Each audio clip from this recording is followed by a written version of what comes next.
Dear students, you're most welcome in today's class. Today we will discuss about the chapter alcohols, phenols and ethers. But आज के वक्त को देखते हुए कि आप लोग बोर्ड एग्ज़ामिनेशन की प्रिपरेशन भी कर रहे हैं, अभी प्रैक्टिकल एग्ज़ामिनेशंस कुछ लोगों के हो चुके होंगे बोर्ड के और कुछ लोगों के अभी शायद कमिंग डेज़ में होंगे और आप लोग मेंटली प्रिपेयर हो गए हैं एग्ज़ाम्स के लिए। इस दौरान मुझे लगा कि जो बच्चों ने सजेशन दिया था कि सर वन शॉट वाला वीडियो लेकर के आइए तो उससे हमारा रिवीज़न हो जाएगा।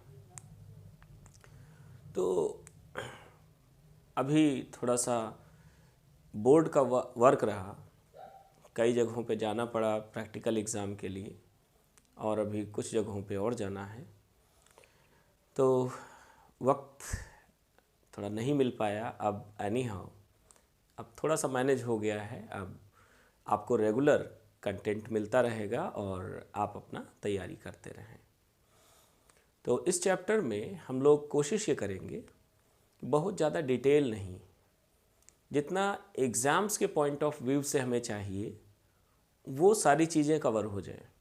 इसका मतलब ये भी नहीं है कि कुछ चीज़ें जो हम नहीं समझ पा रहे हैं वो डिटेल में डिस्कस न की जाए, ऐसा नहीं होगा। आप समझ पाएंगे, जब आप समझ लेंगे चीज़ों को तो शायद मेरा बताना ये सार्थक हो जाएगा, राइट। तो चलो भाई आज का चैप्टर स्टार्ट करते हैं, अल्कोहल्स, फिनॉल्स एंड ईथर्स। तो सबसे पहले एक इंट्रोडक्शन देख लीजिए इनका, फिर हम लोग आएंगे मेथड्स ऑफ प्रिपरेशन और इनसे किस टाइप के क्वेश्चंस पूछे जाते हैं।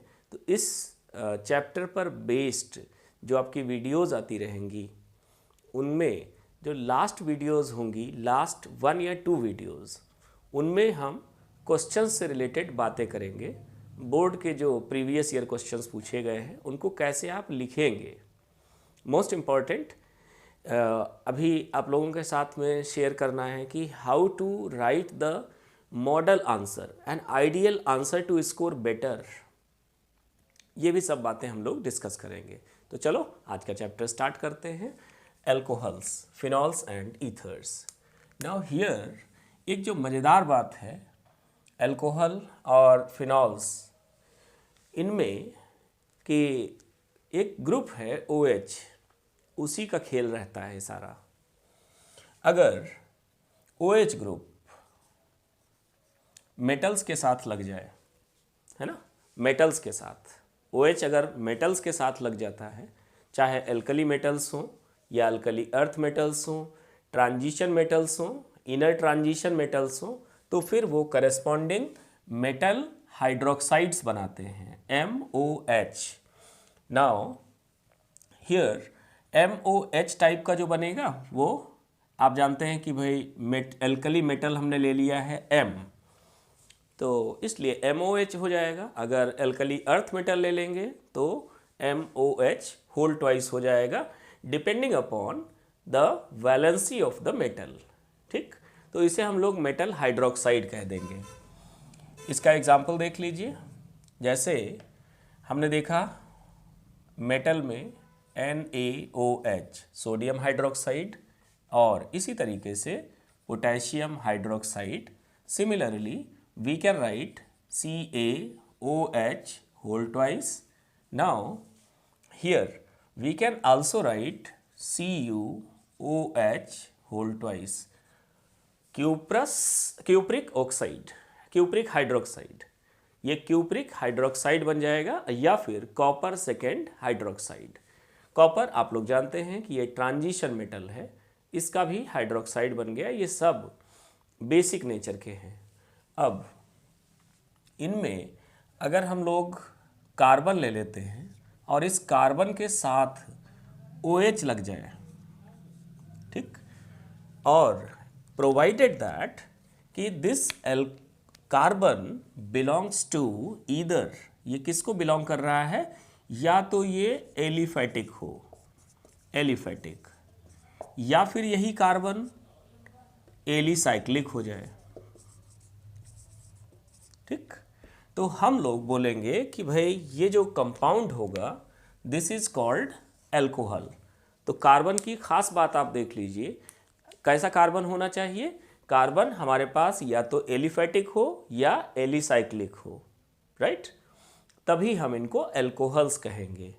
तो नाउ वी कैन से कि these are the hydroxy derivatives of the aliphatic और एलिसाइक्लिक ऑर्गेनिक कंपाउंड्स, राइट।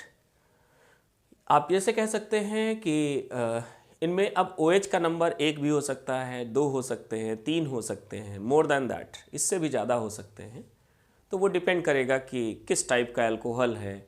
अगर एक OH होगा 1 OH ग्रुप तो उसको प्राइमरी अल्कोहल, अगर 2 OH ग्रुप होंगे तो सेकेंडरी अल्कोहल, 3 OH ग्रुप्स होंगे तो टर्शरी अल्कोहल, यस। और या तो ग्रेटर देन 3 हो गया, मोर देन 3 हो गया तो हम उसे पॉलीहाइड्रिक अल्कोहल कह देते हैं, ठीक। नाउ अब अगर ये कार्बन एटम के साथ में OH लगा है, लेकिन इस कार्बन का जो नेचर है वो थोड़ा सा चेंज है। इस कार्बन की खास बात है कि this carbon belongs to aromatic, not aliphatic और alicyclic, but it should be aromatic, ठीक। ये एरोमेटिक कार्बन होना चाहिए, मतलब कि बेंजीन रिंग से जो कार्बन प्रेजेंट है बेंजीन रिंग में, उससे जुड़ा हुआ अगर OH मिलेगा हमें डायरेक्ट जुड़ा हुआ, तो हम ऐसे कंपाउंड्स की कैटेगरी को फिनॉल्स कहते हैं। और फिनॉल्स भी depending upon number of OH groups present in one molecule, they are classified as monohydroxy, dihydroxy, trihydroxy and polyhydroxy as well, right now what we have discussed, ठीक। तो अब पहले हम लोग एल्कोहल्स और फिनॉल्स को ही डिस्कस करेंगे, उसके बाद में ईथर्स पे आएंगे। अब हम जानेंगे कि एल्कोहल्स को कैसे प्रिपेयर किया जाता है और क्या इनके मेन पॉइंट्स हैं जहां पर हमें ध्यान देने की ज़रूरत है।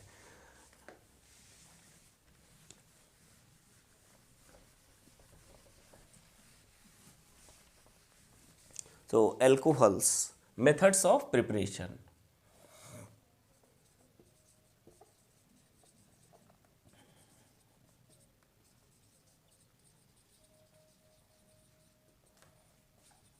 ऑफ एल्कोहल्स,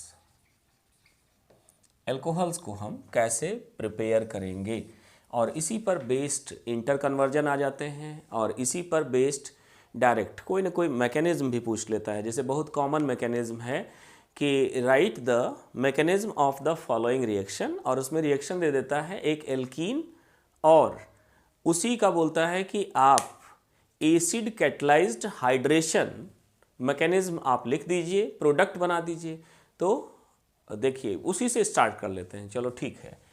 नंबर फर्स्ट, पहला मेथड क्या है, नंबर 1, फ्रॉम एल्कीन्स। एल्कीन से देख लीजिए, फ्रॉम एल्कीन्स। जब भी आप एल्कीन्स के साथ कोई प्रोडक्शन कर रहे हैं उस टाइम पे आपको ध्यान रखना है what type of alkene is. मेरा मतलब है कि एल्कीन किस टाइप का है, सिमेट्रिकल है या अनसिमेट्रिकल।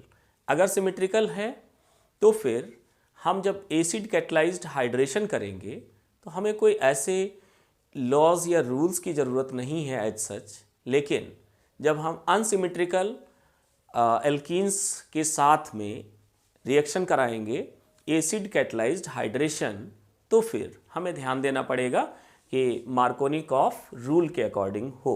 हम दोनों लिख देते हैं यहाँ पर, आप देखिए।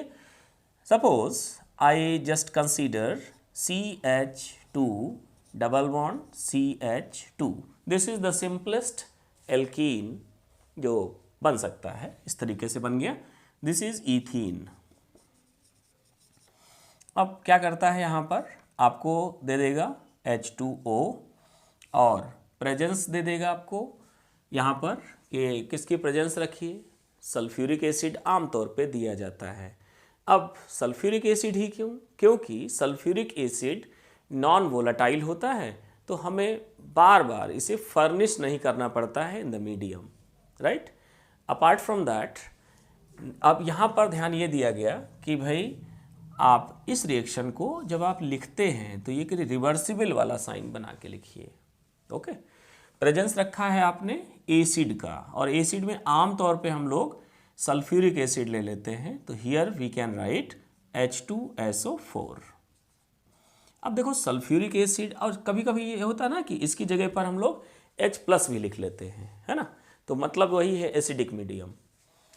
नाउ सल्फ्यूरिक एसिड को ऐसे भी दे सकता है कि what will happen when ethene is treated with dilute hydrochloric acid, क्या बनेगा? तो बेटा यही होगा रिएक्शन, बिल्कुल इसी तरीके से। नाउ अब हम लोग जानते हैं कि भाई वाटर के केस में क्या है, H+ है और OH- है। यहाँ पर देखिए डबली बॉन्डेड कार्बन एटम्स हैं, इनमें किसी भी कार्बन के पास ऐसा हम नहीं कह सकते कि किसी के पास हाइड्रोजन का नंबर ग्रेटर है, किसी के पास हाइड्रोजन का नंबर कम है, ऐसा कुछ नहीं यहाँ पे कहा जा सकता, सब कहीं बराबर है। तो फिर एक जगह पर इसका H लग जाएगा और एक जगह पर OH लग जाएगा, and resulting we are getting this compound. देखो यहाँ पे हाइड्रोजन लगा दिया हमने, तो ये डबल बॉन्ड ब्रेक हो गया due to the presence of this acidified water. Now CH3 बन गया। अब यहाँ पे देखो क्या होगा, CH2 फॉलोड बाई OH, ठीक। देखो ये एडिशन हो गया वाटर का, है ना। सो ये इसका पहला पार्ट है, ए पार्ट है कि acid catalysed hydration, acid catalysed hydration है, यानी यहाँ पर जो एसिड है ये कैटलिस्ट का भी काम कर रहा है, कैटलिस्ट का काम कर रहा है। तो ये हो गया हमारा इथेनॉल, या फिर हम इसे अगर कॉमन सिस्टम में लिखें तो इसको हम लिख सकते हैं इथाइल अल्कोहल, ठीक। तो यहाँ पर देखो ये जो एल्कीन है बेटा ये सिमेट्रिकल है, okay. So we are talking about जो फर्स्ट पार्ट है एसिड कैटलाइज्ड हाइड्रेशन, ये acid catalysed hydration of alkene की बात की जा रही है, राइट। अब देखिए इसका एक ये पहला एग्जाम्पल हमने देखा। नाउ अब सेकेंड एग्जाम्पल देख लीजिए। I write CH3CH double bond CH2। अब इसके साथ आप ले आइए वाटर H2O। नाउ अब यहाँ पर आपने प्रेजेंस रख लिया है, या तो H+ लिख दीजिए, ऐसा भी आप कर सकते हैं, या फिर आप फिर से यही सल्फ्यूरिक एसिड लिख दें, ये आपके ऊपर है, आप जो भी लिखना चाहें लिख सकते हैं, इसे लिखा जा सकता है क्योंकि इसका सोर्स जो है हमने मान लिया है कि सल्फ्यूरिक एसिड से आया है। नाउ अब देखिए वाटर को अगर हम कुछ इस तरीके से लिखें HOH ऐसे, तो भाई ऑक्सीजन की जो इलेक्ट्रोनेगेटिविटी होती है this is greater than hydrogen, तो इस इलेक्ट्रॉन पेयर, ये जो बॉन्डेड इलेक्ट्रॉन पेयर है वो ऑक्सीजन की तरफ शिफ्ट हो जाता है, एंड रिजल्टिंग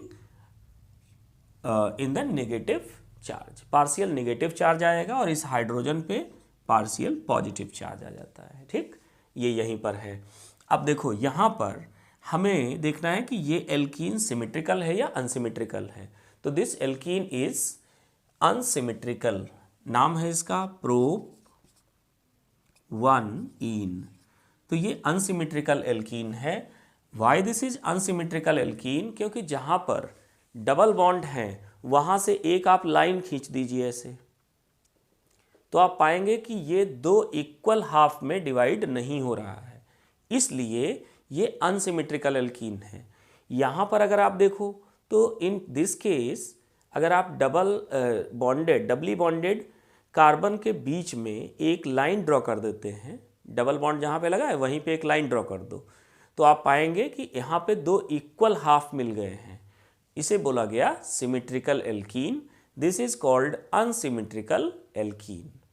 अब अनसिमेट्रिकल एल्कीन को जब हमने एक रीजेंट से ट्रीट किया, और रीजेंट है वाटर, तो वाटर में आप देखिए ये भी अनसिमेट्रिकल रीजेंट है, तो व्हेनेवर अनसिमेट्रिकल रीजेंट और अनसिमेट्रिकल एल्कीन लिया जाता है तो we follow the Markovnikov's rule until and unless other conditions are not provided.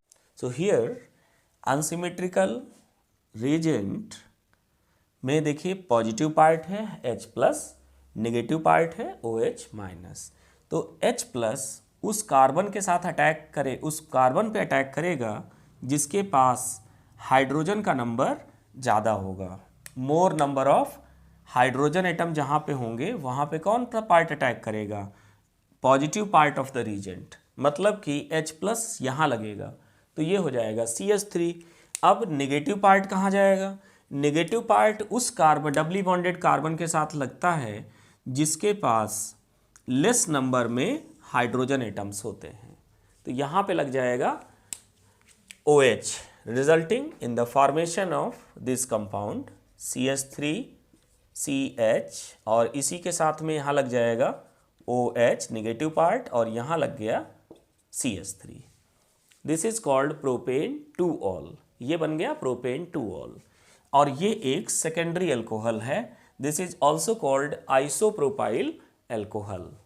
Yes, isopropyl alcohol है। ये डॉक्टर्स स्पिरिट जो होती है, जो इंजेक्शन लगाने से पहले स्किन को रब किया जाता है बाय यूजिंग द केमिकल, वो केमिकल है हमारा आइसोप्रोपाइल अल्कोहल।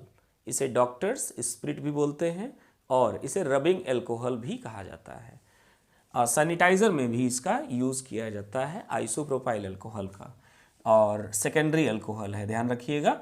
अब देखो इनका नाम लिख लीजिए, प्रोपेन 2-ऑल इनका नाम हो जाएगा, प्रोपेन 2-ऑल। ठीक, common name isopropyl alcohol. Now अब बात ये आती है कि इसका मैकेनिज्म लिखना है हमें इसी रिएक्शन का, तो कैसे लिखेंगे मैकेनिज्म? समटाइम पूछ लेता है कि write down the mechanism of the following reaction. अब उसमें ये पार्ट नहीं देगा आपको, केवल इतना हिस्सा दे देगा रिएक्टेंट वाला, और आपको इसे कंप्लीट करना होता है और इसका मैकेनिज्म भी लिखना होता है। तो ये मैकेनिज्म आपके सिलेबस में है, चाहे आपका CBSE है या फिर ISC बोर्ड है, तो उन सभी में ये मैकेनिज्म है। और मैकेनिज्म से कुछ और चीज़ें भी पता चलेंगी जो हमारे कॉम्पिटिटिव एग्जामिनेशंस में काफ़ी हेल्पफुल होंगे, काफ़ी उनसे हेल्प मिलेगी। चलो देखते हैं इसमें mechanism. Mechanism of hydration acid catalysed hydration of prop one ene. ठीक, तो अब मैकेनिज्म देख लेते हैं इसका। मैकेनिज्म दूसरे वाले का लिख रहे हैं, सेकेंड वाला जो लिखा था उसका मैकेनिज्म देख लीजिए।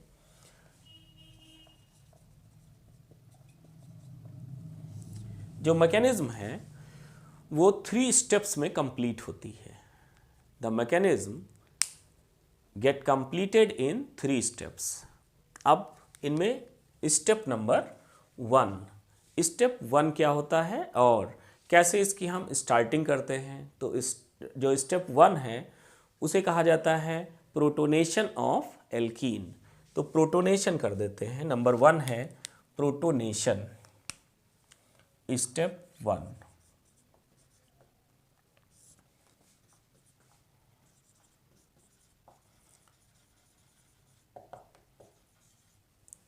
Protonation of alkene.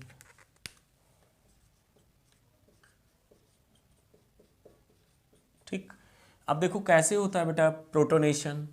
First of all we write कि सल्फ्यूरिक एसिड ऑलरेडी मीडियम में है या कोई सा भी एसिड मौजूद है, HCl भी हो सकता है। हमने बताया था अभी कि इसे प्रेफर करते हैं, वो अलग मसला है, उस पर हम नहीं जा रहे हैं। तो यहाँ पे लिखा जा सकता है, देखो H2O। आप जानते हैं कि वाटर में ऑक्सीजन के पास 2 लोन पेयर ऑफ इलेक्ट्रॉन्स होते हैं। ठीक, और ये क्या करता है? इट एक्सेप्ट अ प्रोटॉन, जो कि कहाँ से मिला है? सल्फ्यूरिक एसिड से आया है या किसी एसिड से आया है जो कि मीडियम में प्रेजेंट है। ओके, अब क्या होता है हियर? आप जानते हैं कि ब्रॉन्स्टेड-लॉरी कंसेप्ट क्या कहता है रिगार्डिंग एसिड्स एंड बेसिस, कि प्रोटॉन एक्सेप्टर्स जो होते हैं दे आर ब्रॉन्स्टेड बेसिस। तो यहाँ पर जो वाटर है इस समय ब्रोंस्टेड बेस का काम कर रहा है। क्यों? क्योंकि ये प्रोटॉन को एक्सेप्ट करेगा। दूसरे अगर सेंस में देखें लुईस के हिसाब से, तो यहाँ ऑक्सीजन के ऊपर 2 लोन पेयर ऑफ इलेक्ट्रॉन हैं। इसमें से एक lone pair of electron is donated to this H plus in order to form the bond. Hydronium ion इससे बन जाएगा। तो हमने लिख दिया है यहाँ पे हाइड्रोनियम आयन HOH और एक और H, तो H3O प्लस हो गया। यहाँ पर एक लोन पेयर है, 1 लोन पेयर, और इसके ऊपर चार्ज कैसा आ गया है? पॉजिटिव आ गया है। This is known as hydronium ion. इसे बेटा हम लोग हाइड्रोनियम आयन कहेंगे। ठीक, अब देखिए ये, और बाकी बहुत से बच्चे करते हैं कि भाई इस स्टेप को वो नहीं लिखते हैं, वो डायरेक्ट एल्कीन में H प्लस को ऐड कर देते हैं। तो वहाँ पे आपके मार्क्स डिडक्ट होने के चांसेस बहुत बढ़ जाएंगे, क्योंकि जब आप वाटर में, आपने एक वाटर ले लिया सैंपल, उस वाटर में आप H जैसे एसिड मिलाओगे, है ना। देखो इसको समझो ऐसे, इस तरीके से, यहाँ पर आपने वाटर लिया है, इसमें आपने मिला दिया है एसिड। जैसे ही एसिड मिलाओगे तो तुरंत क्या होना है इसमें? सी, जैसे ही एसिड मिलाओगे तो एसिड में होता है H प्लस, जैसे ही इसमें मिलाओगे आप तुरंत H2O जो है इस H प्लस को एक्सेप्ट कर लेगा और इसके अंदर क्या बना देगा? H3O प्लस आयंस बना देगा। तो ये स्टेबल आयन बनेगा यहाँ पर, और इनके बीच में एक इक्विलिब्रियम मेंटेन रहता है। ठीक, तो आपको ध्यान रखना है कि डायरेक्ट इस पे ना जाके कि H प्लस को अटैक करा दिया एल्कीन पे, नहीं, आप पहले हाइड्रोसी। अब यहाँ पर जैसे ही हाइड्रोनियम आयन इसके कांटेक्ट में आएगा एल्कीन के, सो ये डबल बॉन्ड ब्रेक हो जाती है और कुछ इस तरीके से एडिशन होगा। अभी मार्कोनिकॉफ एडिशन में पढ़ा गया था कि positive part of the reagent get attach to the carbon having more number of carbon hydrogen atoms. तो यहाँ पर ये अटैक करेगा। तो ये हो गया CH3, देन CH, और इसके साथ में लगा देंगे यहाँ पे CH3, और इसके ऊपर चार्ज कैसा रहा? इस पे पॉजिटिव चार्ज जनरेट हो गया। This is called secondary carbocation या फिर आइसोप्रोपाइल कार्बोकेटायन। ठीक, और इसी के साथ साथ यहाँ पर देखो बाकी का जो हिस्सा था ना, ऑक्सीजन, हाइड्रोजन, हाइड्रोजन, अब ये जो लोन पेयर अभी इसके पास 1 था, लेकिन अब ये यहाँ पे वापस चला गया है ना, तो अब एक लोन पेयर और आ गया, तो पॉजिटिव चार्ज इसका जो था वो सब न्यूट्रलाइज हो चुका है, तो लोन पेयर फिर से आ गया। राइट, अब देखो स्टेप नंबर 2। स्टेप नंबर 2 कहता है nucleophilic attack of water molecule. अब देखो वाटर क्या है? एक न्यूक्लियोफाइल की तरह भी एक्ट कर सकता है। वाई? क्योंकि इसके ऊपर एक लोन पेयर है, इसलिए। अब स्टेप नंबर 2 में जाएंगे हम लोग। तो in step number 2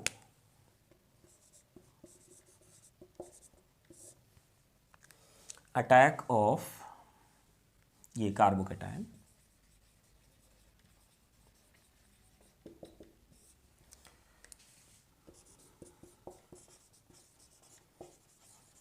attack of H2O molecule on carbocation, H2O molecule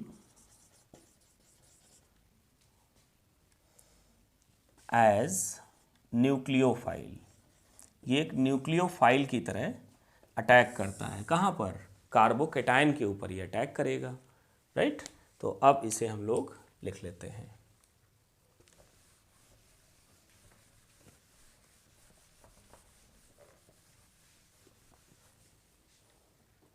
So here we can write carbocation CH3 CH positive charge और यहाँ पे CH3 है। नाउ वी राइट O और इस ऑक्सीजन के ऊपर 2 लोन पेयर ऑफ इलेक्ट्रॉन हैं और ये इस तरीके से है। अब ये जो वाटर मॉलिक्यूल आया है यहाँ पर, ये एक न्यूक्लियोफाइल की तरह एक्ट करेगा।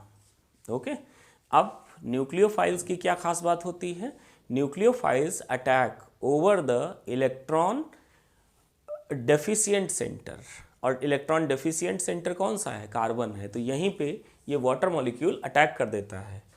तो अब ये क्या बनाएगा, resulting in the formation of CH3CH, और इसी के साथ देखो यहाँ पे आएगा O, and along with this O we have hydrogen and hydrogen, कुछ ऐसे। अब यहाँ पे लिख दिया हमने CH3। तो देखिए the charge of this carbon atom get neutralize, but here oxygen acquires the positive charge, और अब हम इसे बोलेंगे oxonium ion. This is oxonium ion, this is unstable in nature. Now जो नेक्स्ट स्टेप होता है that is called deprotonation of oxonium ion. यानी इसमें देखो अगर एक प्रोटॉन निकल जाए तो फिर ये एल्कोहल बन जाएगा, और एल्कोहल ही हमें बनाना था, तो अगला जो स्टेप होता है that is called deprotonation. Now the last step, step 3, deprotonation of oxonium ion to yield alcohol. अब देखो यहाँ पे डीप्रोटोनेशन हो जाता है, यही जो हम लोगों ने ऑक्सोनियम आयन लिखा है CH3CHOH, यहाँ पे पॉजिटिव चार्ज और यहाँ पर एक लोन पेयर, ये बिल्कुल एज इट इज़, इसी को हमने यहाँ पे लिखा है। Now CH3। अब देखो मीडियम में अभी वाटर मॉलिक्यूल्स और भी होंगे, तो वाटर मॉलिक्यूल्स जो पड़े हैं वही दरअसल डीप्रोटोनेशन में हेल्प करते हैं। तो H2O हमने लिख लिया, ये हो गए लोन पेयर एक वाटर मॉलिक्यूल के ऑक्सीजन पर। अब क्या होता है, ऑक्सीजन इज मोर इलेक्ट्रोनेगेटिव, और ऑक्सीजन पे पॉजिटिव चार्ज आया है जिसकी वजह से ये इलेक्ट्रॉन पेयर को अपनी तरफ अट्रैक्ट कर लेगा और यहाँ से H+ को रिलीज करेगा। As soon as this H+ is released, ये मिल करके H2O के साथ बना लेता है हाइड्रोनियम आयन, ये हाइड्रोनियम आयन बनाएगा, and as a result we get this alcohol CH, और यहाँ पर आ जाएगा O और H, और इस ऑक्सीजन के पास देखो लोन पेयर अब कितना हो गया, फिर से रिकवर हो गया है ऑक्सीजन पे 2 लोन पेयर ऑफ इलेक्ट्रॉन, और ये वाला हाइड्रोजन इस वाटर के साथ मिल करके H3O प्लस आयन बना देता है, और यहाँ पे अब एक ही लोन पेयर रह जाएगा, this is hydronium ion, again it is form, और यहाँ पर CH3 प्लस H3O प्लस, एक लोन पेयर इसका बच गया। ठीक, इस तरीके से ये प्रोपेन 2 ऑल बन जाता है, प्रोपेन 2 ऑल या आइसोप्रोपाइल अल्कोहल। होप ये समझ में आया होगा आपको। फिर भी कोई अगर क्वेरी रह जाती है, आपको कोई दिक्कत आ रही है, सो आप कमेंट कर सकते हैं, so that the problem can be solved. Thank you. God bless you all.